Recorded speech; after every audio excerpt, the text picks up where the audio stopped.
ShowMen by J.H.Neilan. Read by J.H.Neilan. Part 1 of 3. I guess when the world decides to kick you in the pants and wants to do it in a way that makes you hate stepping out your door, hard to stop the slip, the downward spiral of anxiety that leads to panic, that leads to fear, and inevitably depression. I was standing on a tramway having a panic attack, first one of the week, at 11 at night, as two youths, full of themselves, came trolling up the causeway stairs. Just listening to them boast and bounce caused a rush of adrenaline that nearly sent me to my knees. Fear of confrontation, hatred of the arrogant, the confident, yet once so full of it myself. I turned, trying to ignore the curses and chants that interlaced their dialogue. In my head, they were taunting me, but in reality they didn't even realize I was there, standing in the shadow of an overhead tram sign, all neon green. I shrunk further into a corner. This is what it's like to fear the outside, to fear places, people. Shuddering hard, I wished only to get back to my prefab. I wouldn't have left my place at all if it had not been for a message I'd received 2 days earlier. An old schoolmate had put a gun to his head. I hadn't seen or spoken to him in decades, but he was my friend, and I felt a strong desire to walk out of my door. Some people try to get help. Some are successful, some are not. Myself, well, I don't know. It's a pretty dark decision tree. It wasn't always like this, of course. You see, I used to be a showman, a performer. We used to be, my friend and I.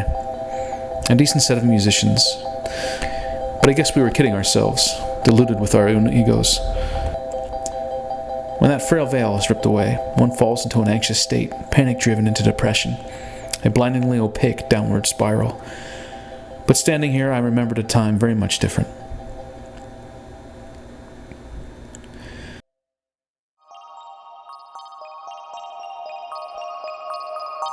My hands were shaking slightly. I didn't realize I had so much coffee before the audition.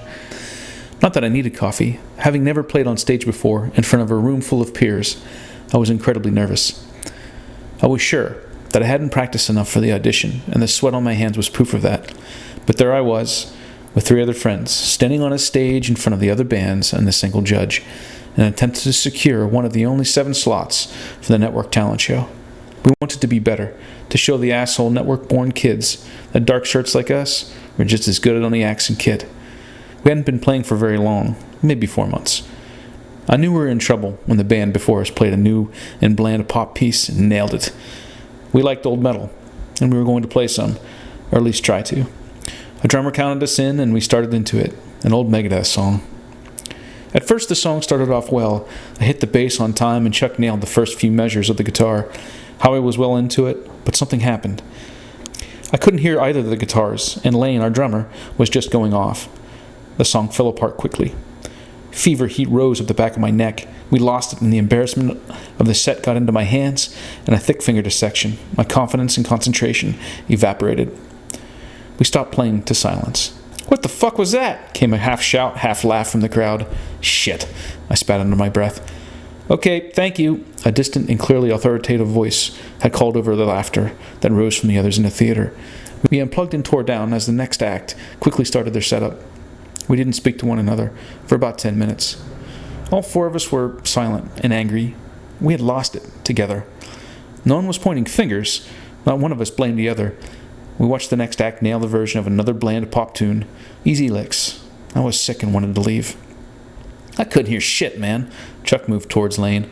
"Yeah, what the hell was that?" "We sucked," Lane answered, digging a cigarette from his jacket. "Well, now what?" "Well, Howie, I guess we go home," I answered, hoping that our performance would make it into the topic of conversation in the halls next Monday. I was fuming over the performance. We just didn't have it together. We hadn't practiced nearly enough to be any good, at least as good as we thought we were. The real killer was that, individually, we were good musicians. Chuck and Howie were technically capable and very skilled on the guitar. Lane was fantastic on the kit, and I could just handle the bass. But taken together, we just didn't have it. Maybe we should have practiced more. "You think, dumbass?" Chuck taunted Lane as he had grabbed Lane's head and started to throw punches. "Piss off, man. You're the one who sucked it." The two laughed at one another as they wrestled for blame. how we started to laugh at them with his own dark chuckle, lighting a smoke and leaning against the old Firebird that Chuck had driven to the theater. I stood watching the two very good friends beat each other for no reason. I was still fuming, looking for some way to recover from embarrassment, some way to redemption. 2 weeks later, after much taunting plus a fight at lunch, I managed to drag my guitar back into the light of day for a speech I prepared for my English class. This term, the class was to report on a personal talent, sing a song, read a poem, play an instrument, that sort of crap. I really wasn't interested in it. I could have cared less about the bull crap that networks did between family meals and their mommies tucking them into bed. I didn't even understand why I was in a network class. Something about grades and rotation or such, I didn't care. But I'd committed to it prior to our show disaster, so I felt I needed to finish it out and at least not shirk my responsibility. So I played my sixth string with a feverishly rehearsed old Tesla tune. It went well. I at least had all the girls in the room looking rather starry-eyed. So points won back there. Take that, you network jock jackasses. As I finished up the last riff, I glanced up and noticed a girl in the far corner. She had short, dark hair and dark eyeliner. She looked foreign and was certainly exotic. A compelling mix of Asian and African. I caught her gaze and stopped playing. The class clapped and cheered, but I hadn't heard much of it. The girl in the corner was captivating. I didn't know who she was. I'd never seen her before, but wow, I was on. She smiled and pointed. I was idiotically staring directly at her, and the instructor, arms crossed, was impatiently waiting for me to leave. "Oh, damn, sorry." The class chuckled. "Thanks, Joel. That was very beautiful." I unplugged and sat my guitar and amp near the door. I took my seat in the back of the row furthest from the door. As I sat, I glanced back to the exotic beauty and blushed. She caught me looking at her. "Okay, Sila, you're next." The instructor motioned to the girl in the corner. Standing, she slid easily from an old classroom desk. Disturbing my senses, I knee-jerked towards her as she floated to the front of the classroom. I couldn't be sure what I was doing, but I think I was sliding somewhat awkwardly towards the floor. Her dark, shoulder-length hair danced curiously about the nape of her neck. Wow. The network school shuffled kids around like cattle. Most students made friends in short order, then moved on to and subsequently into another charter channel. However, if your family didn't have the credit, or you were an orphan, you got pushed into the slower-paced, mostly stationary channels, only able to take 2 or 3 classes on the network channels per year. This amounted to low-grade public education for the less fortunate, while those that have ensured that their demon spawn, too, had the ability to have. It wasn't too terrible. You could very well be on the other side of the western wall, down in the well, which meant, if you survived long enough, you'd not survive long enough. Friends and I were not totally destitute, but we sure as hell weren't network. So with that, we, the netless, spent our free time hanging out or playing old music together that we'd been able to find or steal off the channel servers. Meanwhile, the net kids filled their free time learning tech skills, sports, engineering design, and so forth. Most of the music we played was either illegal or censored. We were given some leeway, but not much. We had to be careful what we played, at least openly. No matter what citizen class you were, if you broke too many laws in Chilton, you were sent to the well. They're going to have another show this term. I was leaning on the concrete divider that separated network AT parking from the rest. Lane was shadow drumming on a hoverpad that he'd found in a recycling bin and had rebuilt with parts from his dad's antique analog tape players. No kidding. Chuck leaned over his antique Firebird, reeking of some ethanol variant. "Shit, man, you smell terrible." I covered my nose. "Gotta keep this trap going. Wish I had gasoline for it. Then I'd better run like hell." Chuck kicked the side of his old car, lovingly. "Whatever. So what do you guys think? Want to go for it?" I beamed, energized by the girl I'd seen in the class the day before. "What do you want to play?" Lane stopped playing and lit a cigarette. "You know, smoking that shit is why you can't get past the 10th grade, jackass." "You smoke too, douche." Lane threw a half-empty punch towards Chuck's head. "Guys, seriously, come on.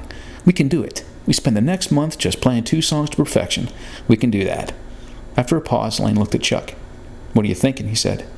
"Don't know. Metallica?" "Joel, what do you got?" Chuck turned to me, half smiling. "Something old, something that carries you through an adventure?" I leaned back against the tattered AT. "We found the old AC/DC site from the last archival dump. Worm worked his magic and recovered most of it," I had said. "I don't know. It needs to be really something bizarre, something new to us." Lane moved to the front of Chuck's old beater car as I noticed a few network kids entering their segregated AT lot. "Oh, look. I'm a netwit butthole. Look at me. I can speak 4 languages and touch my own ass at the same time." Chuck jumped around like a buffoon as Lane hit him in the arm, laughing. "You're going to get us fined. Knock it off," I had said. "Whatever." Chuck opened his door and got in. As Lane and I were loading ourselves into the small car, I saw the girl from my class walking with the group. Shit. I stopped fussing with the old player. She's network? Lane glanced at Chuck as he started the car. So Joel, Chuck shifted. Got a new girlfriend? Oh man, damn. The real exotic one, Sela. I pointed as the old beater car roared and vibrated as it started. You talked to her? Lane was laughing in the back seat. Not yet, man. I just kind of met her yesterday. I shifted in the front passenger seat. Chuck, you get the AT driving this thing fixed? Nervously, I searched for the safety belt. Lane, chuckling even harder, reached over and hit the player. Kinda, he said.